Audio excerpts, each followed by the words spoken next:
Well, hey there, guys, and welcome back. On this week's show, we're making a cemeterrarium.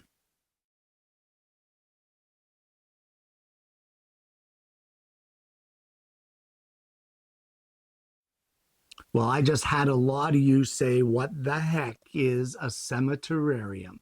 And what that is, guys, is a tabletop greenhouse or terrarium that you convert over Halloween to a cemetery scene. And I thought that it would be really fun to bring it to the show.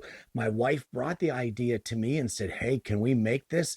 And I thought it was a lot of fun and a great idea. So we're going to bring it to you here today. And it all starts off over at the bench. And well, you know what? Let's head over there and I'll show you what I've got in mind. So in order to make our graveyard, you need something to put it in. And we have a tabletop greenhouse here that my wife has, and this is what she wants to decorate. These stones are just in here for temporary use right now. We're not going to use those for the graveyard, but she has cut out a bunch of tombstones just out of cardboard, just for testing and arranging to see if this is what she wants as far as the graveyard goes. And you can cut out these little cutouts and put them wherever you want. Really, where they go right now doesn't matter. It's just for size. And what we're going to make these tombstones out of is slate coasters. So the first thing we're going to do is we're going to remove these rubber feet off the coasters, and then we need to mark out our tombstones. So we're not going to get fancy with this. I'm just going to trace around my wife's cutouts. I'm just using a yellow lead in my Pica pencil. And we'll extend this down. We want a little extra length to be able to sink into whatever you use for our base material. Now, the method that I have in mind for cutting these coasters, I don't know if I'm going to be able to get some of the detail that she has cut out here, but we're going to try, see what happens. So that's those two. So what we're going to use to cut this is actually my angle grinder, and I have a masonry blade installed. So I'm going to clamp this to the bench with a sacrificial piece of plywood underneath. I'm going to get a face shield and a dust mask on, and we're going to see if we can't cut out these two tombstones. Okay, so that didn't take very long, and it worked out all right. They're kind of chipped up. That concrete blade is very aggressive on these coasters, but I'm okay with that because the extra chips kind of give it that spooky vibe kind of thing.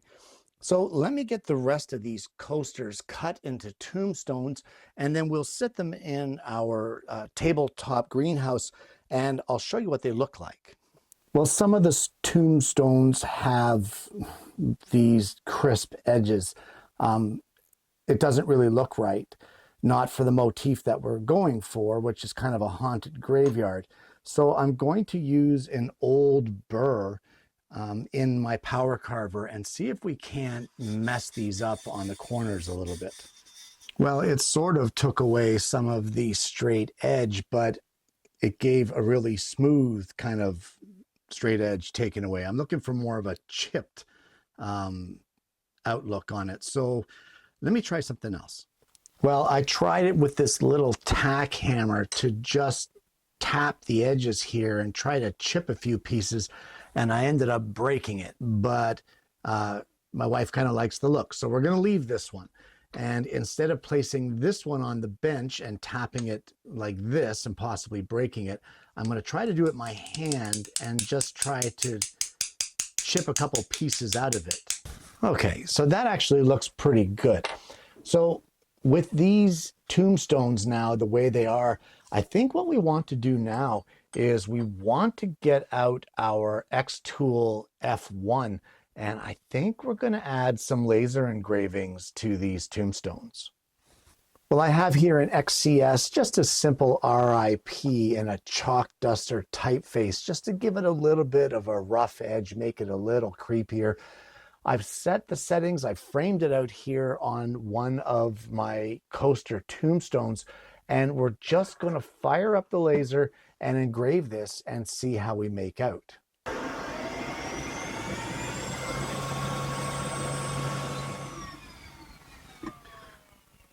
All right, so this is, just brush some of that slate dust off there. There is our first one done. Now that lettering from my liking is a little large, but that's what my wife chose and she likes it. So there it is. All right, so I am going to go through and engrave all the rest of these tombstones with some kind of lettering on them, just to give them a little bit more authenticity, and then we'll move on to our next step. Well, with all of our tombstones engraved, I'll show you them here. We can move on, and what I've got is I have some pieces of 1/2-inch thick rigid styrofoam. In this case, I have glued these two together just using spray adhesive. I've done some tests. It seems to hold pretty well without dissolving the styrofoam. Now, guys, the opening in our greenhouse, our tabletop greenhouse, is only so big. So we have to make sure that our styrofoam is cut in such a way that we can get it into that door and then lay it in place in the bottom. That is because this is going to be our ground or our surface. I'm going to want to carve this, but I have a lighting controller because I want to add some lights. This has to be recessed inside of our styrofoam. I have marked out a square here. So in 2 of our layers, I'm going to cut this out over at the scroll saw, and then we can move on from there.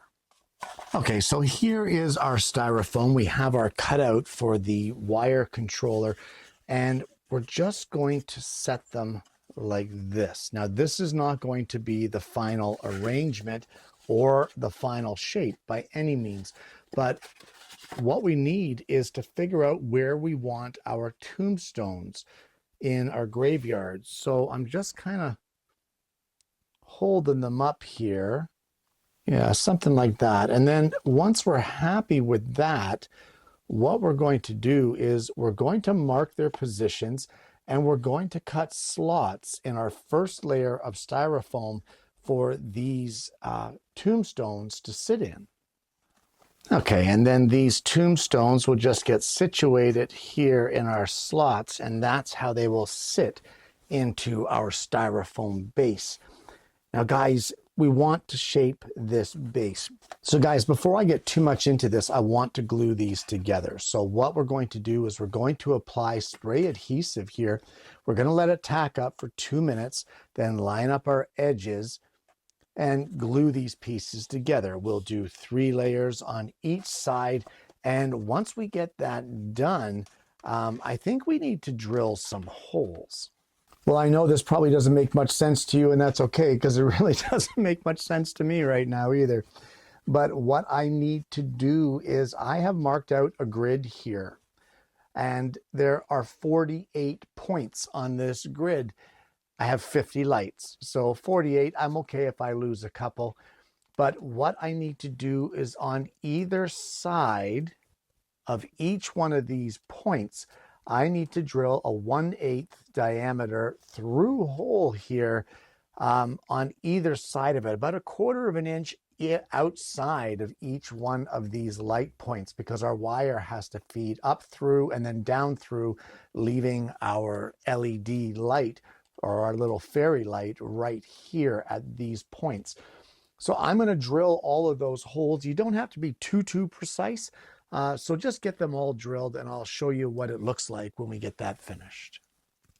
Okay, and there's all of our holes drilled. Now we will be threading lights into here later, but for now, that's it for that step. Now it's time to carve the styrofoam. We don't just want this flat kind of plane, but you'll want to be careful when we're carving it. You don't want to break through this section here. So try not to go too crazy here. I think I'm going to use a power carver for this and just see how it works. I'm going to clamp this to the bench and carve kind of like a hillside motif kind of thing. This is going to be messy. So we're also going to use the shop vac to try to alleviate some of the mess that this is going to create. Okay, so there's our ground contoured. I think that looks good the way it is. Guys, that's a messy process. I just use a power carver and a typhoon burr. I mean, you can use whatever burr you want, or you can use even steel brushes. You can use a knife, chisels, whatever you like. I just found the carving burr to do a really quick and nice, even job. I kind of like the way that contours along there. So the next thing we want to do is we need to hide this purple. So this styrofoam, using some acrylic paint, I'm just going to paint this brown. Well, while we are waiting for that brown paint to dry, we're going to paint our tombstones. And I know some of you are thinking, wait, what? Paint the tombstones? Yeah, we're going to paint the tombstones. The problem is that they look too new. So I've got a little bit of white here. We're going to start with that. What we want to do is pick a side that you think the light would be coming from. Like, so let's say I'm going to do all these top left corners. We're going to get a little bit of white paint on our brush, and we're going to do almost a dry brushing technique. So you want to take almost all the paint off your brush, and then we're just going to dab our brush onto our tombstone.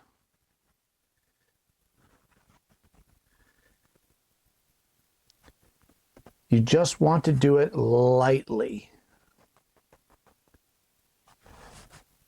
Like I said, it's almost dry, like there's next to no paint on this brush at all.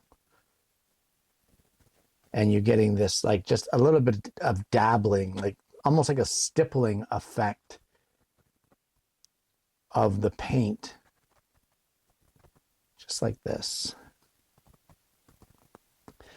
So there's one. So we're going to add the white to all of these in the corners. And then we're going to have to mix up just a little bit of green. Well, I've mixed kind of a dirty, dark green. We're going to do the same thing. We're going to almost dry brush this over top of the areas that we did our white. And we're trying to create almost like a moss effect growing on the tombstone. Okay, can you see that there, how that looks? And we will do that with all 4 of our tombstones. Okay, and now we're going to do the same thing, but with just a little bit of brown. Guys, I'm not even cleaning my brush, because if it gets muddied in there, I'm okay with that. So the brown, though, you just want to do a little bit. Let the green protrude. You don't want a lot of the brown. I mean, if you want with the brown, you can even come over here and muddy up some of the rest of the tombstone. You know, make it look old and dirty.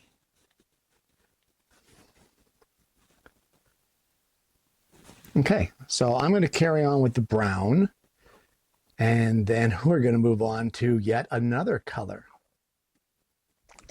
Okay, and the last color that we're going to put on here is just a little touch of black. Now, guys, I said to do a dry brush with the other ones, and with the black, you want this to be the driest of all of them, because the black can really overtake it. You don't want much, just a little tiny bit here and there. And in the areas where you muddied it, you can come in and touch those up a little bit with the black as well.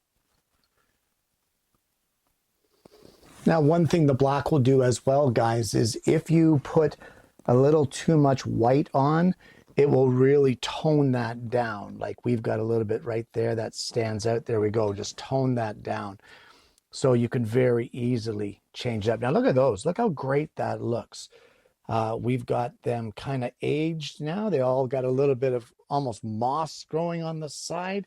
And those are going to look great in the graveyard. That looks fantastic. Well, the brown paint is dry, and now it's time to feed through our lights. So I have this set of battery-operated fairy lights. These ones have a timer, which is really nice considering that we're going to be burying our controller in our recess. So I'm just going to show you roughly how this is going to go, and you can do the rest on your own. So your light is going to come down through, or up through, I should say, just like this. It's going to rest in place between the two holes that you drilled, and then your wire is going to go back down through. And that will situate and hold your lights just like this at equal intervals all around your graveyard. So I'm going to feed all 50 of these lights through our styrofoam base, and then we can move on with a... And there we go. There's all our lights installed in our graveyard. Guys, get someone to help you, because these wires of the fairy lights will tangle on air. They're horrible. But either way, I tried different methods of cable management, and nothing really worked until I tried some black duct tape. And that managed to get all of my wires nice and flat in here. We've left a section of wire. You can see it here. There's two lights in between here. This is to give us room to work with the panels when installing it into our tabletop greenhouse. But if we turn these lights on, there you go. You can see how they will give a glow underneath our moss, as I said, which is the next step. So let's get these pieces put into our tabletop greenhouse and see how they sit. Okay, so I want to try something. Before we carry on, I have this dollar store skeleton. So first things first, we're going to do a little bit of dissection here. We're going to cut off his arms, and I'm going to cut off his head. So what we're going to do is I want to stick this down into the foam, just like this. I may need to do a little bit of a hole there, and I want to do the same thing with his arms and stick them down in the foam. So I think what I'm going to do is make a couple of holes here in our foam to house these pieces, and I'll show you what I have in mind for that. Okay, and there we have this little guy coming out of the grave. So we will place this in here, get it situated, and then we're going to place our tombstones in place. And then we have our packages of floral moss. We have a fine grade, kind of a greenish color, and a more coarse grade of a kind of a brownish color. So I'm going to use the green color and just sprinkle it all over to kind of cover up our lights. Okay, truth be told, that moss is a little coarse for what we want for the effect. It's not really scaled to this project. So I think what we're going to do is I'm going to use a spice grinder and maybe pulverize some of this and see if we can't get a better effect. All right, so that consistency seems to be better. And like I said, we just use a spice grinder and give it a couple pulses and got a much finer grade of this green moss. We're going to do the same with the brown moss and add some accents here and see how it goes. So this is what we're looking at so far, but I think there's a couple more small accents that I want to add to this. Well, the last two pieces that I have made are these cemetery fences. Now, I just Googled an image online, guys, and this isn't a perfect outline by any means, but I kind of like its wonkiness. I like the extra attitude that it brings. And all I did was take some 1/8 plywood, put it into my laser engraver, and I cut these out. If you don't have a laser engraver, you can easily use a scroll saw.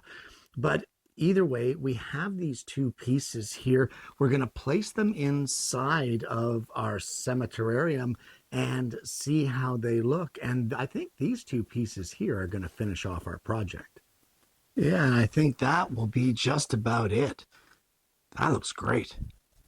And there you have it, a cemeterrarium.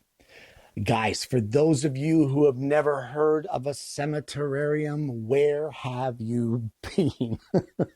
I never heard of it before my wife brought the idea to me either, so don't feel bad. What's important here is that if you like this project, you give it a try.